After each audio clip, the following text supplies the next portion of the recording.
ইফালে কাছাৰত চাকৰি দিয়াৰ নামত লাখ লাখ টকা সংগ্ৰহ গাঁও পঞ্চায়তৰ কৰ সংগ্ৰাহকৰ তৃতীয় আৰু চতুৰ্থ বৰ্গৰ চাকৰি দিয়াৰ নামত টেক্স কালেক্টৰগৰাকীয়ে ২৭ লক্ষাধিক টকা সংগ্ৰহৰ অভিযোগ একাংশ চাকৰি প্ৰত্যাশীৰ ভাউৰিকান্দি গাঁও পঞ্চায়তৰ আতাউৰ ৰহমান নামৰ টেক্স কালেক্টৰগৰাকীৰ বিৰুদ্ধে উঠিছে এই গুৰুতৰ অভিযোগ উপায়ন্তৰ চাকৰি প্ৰত্যাশীসকলে আতাউৰ ৰহমানৰ বিৰুদ্ধে অভিযোগ দাখিল কৰিছে আৰক্ষী থানাত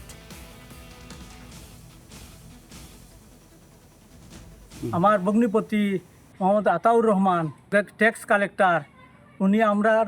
বাড়িতে আসিয়া চাকরির নামে আমার দুইটা ছেলে একটা মেয়ে 15 লাখ টাকা লইয়া গেছেন এডিআরি চাকরি দেওয়ার লাগিয়া আমরা এডিআরিতে এপ্লাই করে লইছুন অথচ ইন্টারভিউ বইতে দিছুন না আবার কল আইব বাড়িত আমার 15 লাখ টাকা আমার দুই ছেলে এক মেয়ের তাই টাকা আত্মসাৎ করে দিছুন এরপরে তো নানান টাল